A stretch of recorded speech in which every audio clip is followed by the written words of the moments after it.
শক্তি চট্টোপাধ্যায়ের কলম বলে, মানুষ বড় কাজ্যে, তুমি মানুষ হয়ে মানুষের পাশে দাঁড়াও।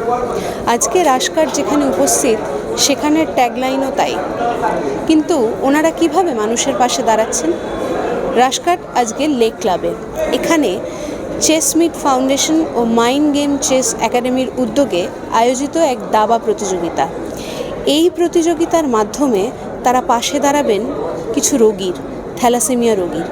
এই প্রতিযোগিতায় প্রতিযোগীরা অংশ নিয়েছেন এবং এই অংশ নেওয়ার ফলে যে অর্থ উপার্জন হচ্ছে সেই অর্থর মধ্যে থেকে 50,000 টাকা তারা তুলে দেবেন থ্যালাসেমিয়া রোগীর কাছে। তারা এইভাবে পাশে দাঁড়াচ্ছেন। এই উদ্যোগে আর কারা কারা এলেন, কি বললেন বিশিষ্টজনেরা, সেই সমস্ত খবর আপনাকে তুলে দেবে রাশকার। চেসমিট ফাউন্ডেশন ও মাইন্ড গেম চেস একাডেমির উদ্যোগে কলকাতার অন্যতম অভিজাত লেক ক্লাবে যে দাবা প্রতিযোগিতা অনুষ্ঠিত হয়েছিল তাতে উপস্থিত ছিলেন দিব্যেন্দু বড়ুয়া, সায়ন্তন দাসের মতো ভারতীয় দাবার গ্র্যান্ড মাস্টাররা।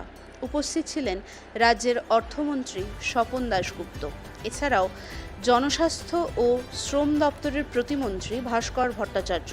উপস্থিত ছিলেন কলকাতা বিশ্ববিদ্যালয়ের ভাইস চ্যান্সেলর আশুতোষ ঘোষ।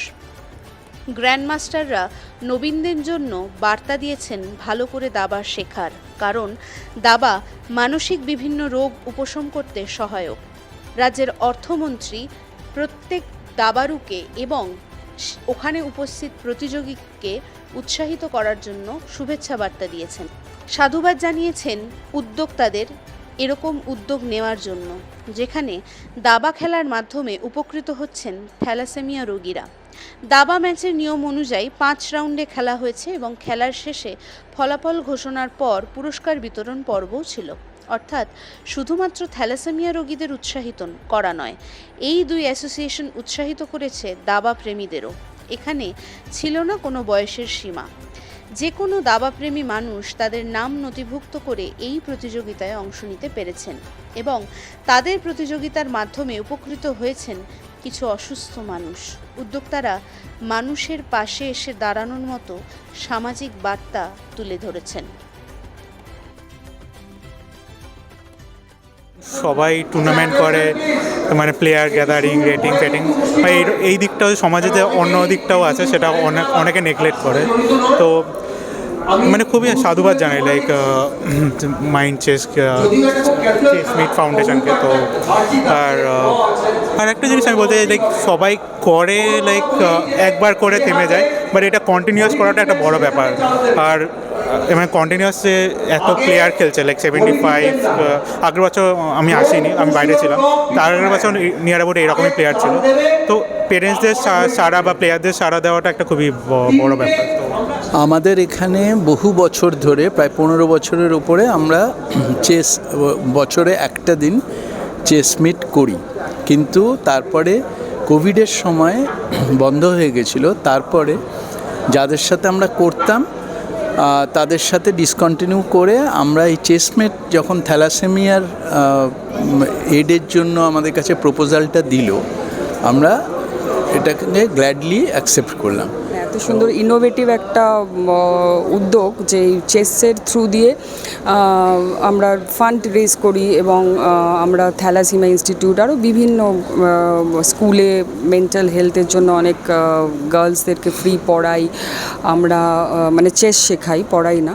দেখুন, আমরা এটা গত 3 বছর ধরে চালাচ্ছি, ঠিক আছে। এবারে সারা মানে প্রচণ্ড সারা, মানে শুধু যে যারা খেলতে আসছেন তা নয়, দেশে বিদেশে বহু লোক আছে যাদের কাছে আমরা গেছি এবং তারা আমাদের সাহায্য করেছেন, আর্থিক সাহায্য। এবং যারা আমাদের সাথে প্রতি বছর যুক্ত থাকেন তাদের প্রায় 80 to 90% লোক প্রতি বছরই রিটার্ন করেন আমাদের। তো আজকে এই বৃষ্টির দিনে এবং কালকে এরকম খেলার হওয়ার পরে তারপরেও লোকেরা খেলা দেখে রাত জেগে আজকে এসছেন খেলতে, এবং সেটাই আমাদের কাছে বিরাট প্রাপ্তি।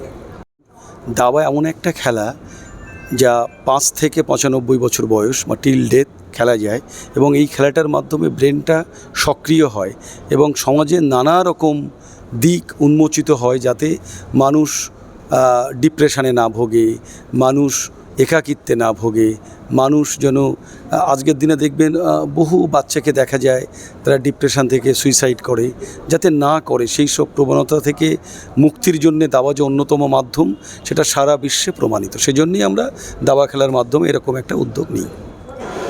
এই উদ্যোগটা অন্যরকম। যেমন দাবা প্রতিযোগিতা দেখা যায়, এটা কিন্তু সেরকম নয়। এখানকার প্রতিযোগীরা আমার আপনার মতো সাধারণ মানুষ। কেউ ইঞ্জিনিয়ার, কেউ ডাক্তার, কেউ শিক্ষক, কেউ অধ্যাপক, কেউ আবার ছোট্ট বাচ্চা সবে শিখছে দাবা খেলা। প্রত্যেকেই এই দাবায় অংশ নিয়েছেন এবং অংশ নিয়ে তাদের একটাই লক্ষ্য, থ্যালাসেমিয়া রোগীর পাশে দাঁড়ানো। ভাবুন তো, এরম উদ্যোগ কতই বা দেখা যায় সমাজে। ক্যামেরায় শতভিষা চক্রবর্তীর সঙ্গে শ্রীমন্তী ভট্টাচার্যের রিপোর্ট, রাশকাট, কলকাতা।